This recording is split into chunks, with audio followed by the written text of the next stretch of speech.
Este Consejo Nacional de la Magistratura le dará 5 minutos para que usted haga una exposición libre, donde usted va a mencionar sus credenciales académicas, su hoja de vida o cualquier otra información que usted considere pertinente para su evaluación.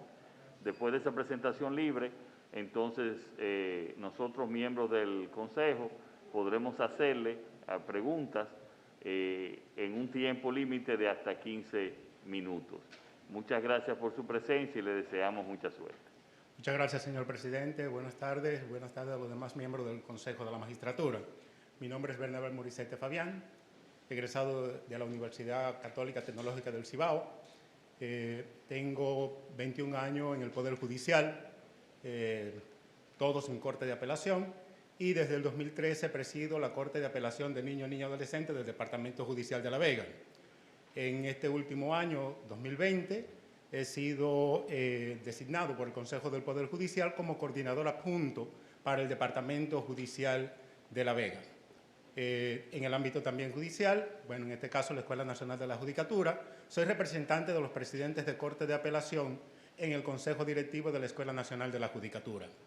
En el ámbito, con relación al Tribunal Constitucional, desde el año 2013 soy miembro del Consejo Editorial del Anuario del Tribunal Constitucional, una publicación que se hace cada año para llevar información académica y también para publicar las principales sentencias del Tribunal Constitucional, aparte del boletín que edita el Tribunal Constitucional. En el ámbito académico, soy docente de Derecho Constitucional en la Pontificia Universidad Católica Madre y Maestra, también de Derecho Procesal Constitucional, materia que me ha tocado elaborar el primer programa para esa alta casa de estudio en el año 2010. También soy docente en la Escuela Nacional de la Judicatura en el área de Derecho Constitucional y Procesal Constitucional, tocándome coordinar en sus inicios los cursos de amparo y también cursos sobre cibercriminalidad y evidencia digital, aparte del curso de protección de datos. También he sido docente en múltiples maestrías en la Universidad Autónoma de Santo Domingo, en la Pontificia Universidad Católica Madre y Maestra también, donde doy en el área en la maestría de procedimiento civil, la materia de constitucionalización del proceso civil, y en las maestrías de Derecho Constitucional y Justicia Constitucional, las materias de Derecho Procesal Constitucional.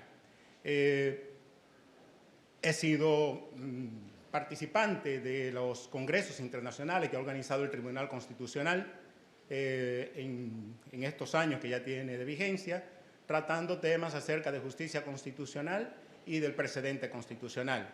También me ha tocado en el ámbito internacional participar como conferencista invitado, tratando temas, por ejemplo, con la Universidad Udabol de la familia en el ámbito de la tutela constitucional, o con el Instituto Paranense de Derecho Procesal, con el tema de una constitución transformadora para América Latina.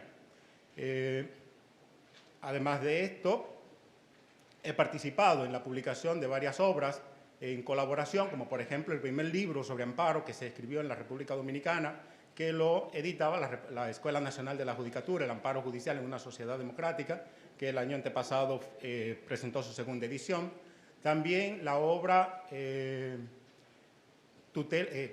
Las penas y las medidas cautelares en la justicia penal juvenil, editada por la Escuela Nacional de la Judicatura. En el libro en honor a Juan Manuel Pellerano me tocó tratar el tema sobre los principios de interpretación y aplicación de los derechos fundamentales, publicando también escritos y artículos en periódicos de circulación nacional. Por ejemplo, en el año 2011 publicábamos un artículo en 2 tiradas en Diario Libre acerca de la ideología del juez constitucional como un asunto de interés ciudadano, en el que precisamente tratábamos cómo debería ser cuestionado un juez que aspira a un tribunal constitucional sobre los temas trascendentales que afectan a la sociedad, tal y como ha venido ocurriendo en esta oportunidad, en esta reunión del Consejo Nacional de la Magistratura. En fin, con el Consejo del Poder Judicial me ha tocado trabajar en múltiples proyectos, como por ejemplo la guía de buenas prácticas para la violencia de género, también en el protocolo para el interrogatorio a personas en condiciones de vulnerabilidad, que han generado mucha satisfacción para mí. Pero lo que más satisfacción me ha dado en el ámbito de la información y la difusión del conocimiento en materia constitucional son las conferencias, charlas, encuentros que me ha tocado llevar a distintos pueblos del país con personas que no son abogados, con comunidades de base, con juntas de padres de escuelas, con personas menores de edad, a los que he tratado de llevar la información acerca de qué es la Constitución, porque entiendo que la Constitución debe bajar de los estantes de los abogados para posarse en el corazón del pueblo. Bueno, cuando el doctor Rojas Gómez era ministro de Medio Ambiente, me tocó compartir las jornadas de formación para personal del Ministerio de Medio Ambiente y para integrantes del Tribunal Administrativo en materia de medio ambiente, sobre todo tratando el tema de los aspectos medioambientales en la Constitución Dominicana. Básicamente, un resumen de lo que me ha tocado hacer hasta ahora, diciéndole que tengo ya casi 20 años impartiendo la materia de Derecho Constitucional y Procesal Constitucional, Acciones de Amparo, y que estoy a la disposición de ustedes. Es la cuarta ocasión que me ha tocado venir a sentarme en este escenario. Sí, muchas gracias, doctor Bernabel Morissette Fabián.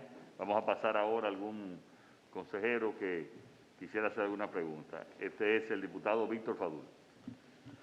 Muchísimas gracias, señor presidente. Buenas tardes. ¿Usted piensa que el Tribunal Constitucional, al igual que otros tribunales constitucionales de la región, ha contribuido a abrir el acceso a la justicia constitucional a favor de los ciudadanos? ¿Podrías darnos algunos ejemplos de decisiones del Tribunal Constitucional que hayan abierto la justicia constitucional a los ciudadanos y convertirla en lo que el propio magistrado Milton Rey Guevara ha llamado un tribunal ciudadano, siguiendo la tesis de Peter Heiberle? ¿O usted piensa que ha sido muy conservador en materia procesal? Bien, muchas gracias, honorable diputado. Mencionar que en los cursos de maestría de Derecho Constitucional y Justicia Constitucional que hemos hecho, precisamente uno de los puntos que hemos discutido, sobre todo con los profesores españoles, es cuál es el tipo de apertura que necesitamos en una justicia constitucional. Y precisamente el Tribunal Constitucional, en su labor, diríamos que ha venido desarrollando un camino. Es un tribunal bastante joven, es un tribunal que apenas trilla su camino para consolidarse. Y el nivel de apertura lo va dando ese proceso de conocimiento de casos. Por ejemplo, sentencias como la de tempranamente comenzó con su apertura, tempranamente decía que, por ejemplo, con el asunto de las pensiones en el régimen de las Fuerzas Armadas, establecía una sentencia de principio en la que anunciaba que la justicia constitucional era para el ciudadano de a pie. Anunciaba tempranamente que esa justicia constitucional podía alcanzar situaciones de la cotidianidad. Con esa sentencia respecto a la pensión de la mujer, de la viudez, usted preguntaba hace rato, porque se escucha en el salón de espera, acerca de las sentencias aditivas, generaba una interpretación aditiva en el sentido de que el Fondo de las Fuerzas Armadas solamente contemplaba la pensión para la mujer viuda, no contemplaba la pensión para la concubina, no contemplaba la pensión para el viudo, que también puede serlo. Entonces, abre la justicia constitucional un espacio allí para la inclusión, para generar una dinámica en la que, adicionando a una ley que contemplaba una exclusión, poder generar ese espacio amplio de protección. Creo que otra sentencia que podríamos mencionar en el marco de esa apertura sería una que menciona, que recoge a la educación como el epítome del ejercicio de todos los demás derechos, dando la oportunidad a observar que sin la educación no hay posibilidad o se dificulta sobremanera el ejercicio de cualquier otro derecho fundamental. Entonces, abrir la justicia constitucional, abrir ese espacio para que el ciudadano de a pie pueda llegar a la justicia constitucional, es una tarea que ha ido dando paso a paso, es una tarea que ha ido construyendo poco a poco. A mí, que me ha tocado desde el 2013 sentarme en la mesa con los jueces del Tribunal Constitucional en el marco del consejo editorial del anuario, me consta cómo paso a paso se van dando esos escenarios de apertura y de consolidación del Tribunal Constitucional. Y qué inteligente fue el constituyente cuando generó un proceso de renovación paulatino de la matrícula del Tribunal Constitucional para no romper esos escenarios a lo que usted hace referencia de construcción poco a poco y paso a paso. Recordemos que el Tribunal Constitucional no se apodera de oficio, sino que debe ser apoderado. Entonces, es el caso que le llega el que le permite dar una señal de hacia dónde va. Y es esa construcción paulatina la que nos da esa visión de apertura. Usted mencionaba de si ha sido muy conservador o ha sido liberal. Creo que tenemos dos escenarios allí. Hay temas en los que ha sido un tanto conservador, como por ejemplo cuando dicta la sentencia 256-14, que se ha mencionado muchas veces en este escenario, o cuando dicta la sentencia 168, que también se ha mencionado en este escenario, se muestra un poco conservador. Pero hay otros escenarios, sobre todo en la protección de derechos individuales, en los que podríamos decir que se ha comportado de manera liberal, dando esos escenarios de apertura. No sé si con esto... Muchísimas gracias. Bueno, muchas gracias, doctor. Vamos a pasar ahora al senador Bauta Rojas, que tiene la palabra. Buenas tardes, licenciado Morissette Fabián. A propósito de, usted refirió al derecho fundamental de la educación. Y yo le voy a preguntar al ciudadano, más que al docente y al magistrado, ¿cómo podemos conciliar en esta situación de pandemia que vive el país y el mundo derechos fundamentales como la salud y la educación? Le pregunto al ciudadano. Tendríamos que definir en cuál de los sentidos la conciliación, porque si se trata de la situación de encierro, no sé si sería esa la idea. No, la situación que vive el mundo y el país. O sea, usted ha sobrepuesto el tema de la educación, entonces hay que conciliarlo en este momento con otro derecho fundamental, que es la salud, que es la que está más amenazada. Efectivamente, doctor, ya tomamos el hilo de la pregunta. Ciertamente hemos tenido que reinventarnos. Y al tener que reinventar, y es una obligación que nos impone la pandemia y la situación actual del país y del mundo. La educación ha tenido que pasar a un proceso de virtualidad, a un proceso de distancia que ha sido necesario para preservar la salud. La armonización de los derechos tiene que ver con esto, tiene que ver con realidades. Un autor colombiano de nombre Vladimiro Naranjo Mesa dice que el objeto del derecho constitucional es el encuadramiento jurídico de los fenómenos políticos. Es darle forma jurídica a las situaciones de hecho que día a día tiene que vivir, a los procesos de adaptación que cada día se tienen que vivir. Entonces, estamos en una situación de pandemia donde hay que priorizar el cuidado de la salud, sin descuidar los otros derechos, estableciendo mecanismos, estableciendo posiciones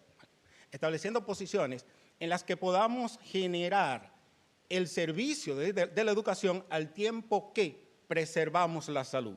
No podemos dejar de lado una y otra. ¿Por qué? Si descuidamos la educación, mañana ¿quiénes serán los médicos? Entonces, necesitamos armonizarlo. Darnos prisa con el tema de proveer las vacunas, darnos prisa con los avances científicos a nivel mundial para que la salud se pueda cuidar sobremanera, al tiempo que nos reinventamos en cómo servimos de la mejor manera la educación, en cómo llevamos de la mejor manera la educación. Colaborar con los padres, colaborar con las familias, para que éstas puedan generar espacios donde ayuden a sus hijos en este proceso educativo de la mano de la tutela del Estado.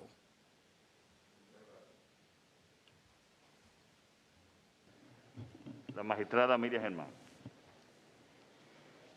Supongamos que a usted como juez se le presente un asunto que entra en conflicto con sus convicciones morales personales y lo que la Constitución establece. ¿Cómo usted sortearía ese conflicto? Interesante tema, magistrada. La saludo de manera muy particular y muy especial. El juez no puede prescindir de sus convicciones morales. Si prescindiera de eso, entonces quizás no sería un buen juez. El juez no puede prescindir de esa visión de sociedad a la que sirve. Pero también el juez debe saber manejar la situación de los conflictos cuando se trata de resolver en favor del usuario, en favor del conglomerado, el proceso que tiene en sus manos. Entonces, en materia judicial no hablamos de objeción de conciencia. No. En modo alguno. Hablamos sí de la posibilidad de inhibirse, pero tienen que ser criterios objetivos para inhibirse. Hablamos y estudiamos con sobrada atención el tema de la imparcialidad subjetiva, que son esas interioridades que pesan sobre el juez o que lleva el juez consigo mismo, que no se exteriorizan, que son las más complicadas de demostrar si quiero recusar a un juez por sus convicciones, pero que sí el juez la conoce. Si son tan fuertes esas convicciones, y entrando en una contradicción que lo llevan a un estado de desasosiego a ese juez, quizás apelando a esa imparcialidad subjetiva, podría el juez apartarse del proceso, inhibiéndose. Pero no está llamado el juez a rehuir. Tendría que ser una situación en que, sin poder invocar la objeción de conciencia, esa objeción de conciencia sea tan severa, tan grande, que le impida objetivamente ver el caso. Pero en mi caso, que usted ha preguntado, no creo que, por lo pronto, no me ha tocado tener que inhibirme, apartarme de un caso porque tenga esa situación que me impida objetivamente fallar. Creo que el juez debe saber, debe comprender que sin abandonar sus convicciones morales, tiene un caso por delante que objetivamente debe resolver, que objetivamente debe fallar. Lo que debe encontrar son los fundamentos que sean sustentables en derecho, que sean razonables y que sean lógicos para resolverlo. Obviamente, le digo, el juez no va a abandonar sus convicciones morales, lo que debe saber es administrarlas. Muy bien, con relación a las convicciones, yo tengo la idea de que el juez tiene libertad ideológica y hasta religiosa.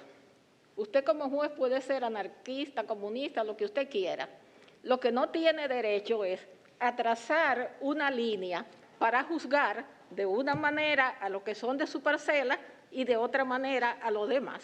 Efectivamente, magistrada, por eso decía, tiene que ser objetivo en base a los hechos. Hemos estado discutiendo aquí temas bastante controversiales. Hemos estado discutiendo aquí temas sobre la interrupción del embarazo, por ejemplo. Entonces, al juez que le toque resolver una cuestión relativa a esos temas, va a tener que ser objetivo. Tendrá que ser, independientemente de su convicción religiosa o de su posición conservadora o liberal. Tendrá que ceñirse a los hechos, tendrá que ceñirse al derecho para poder resolver el conflicto que se le presenta. Gracias. Bueno, si no hay otra pregunta, muchas gracias, doctor Bernabel Morissette Fabián. Que tenga muy buenas tardes. Gracias a ustedes. Buenas tardes. Aprovecho también para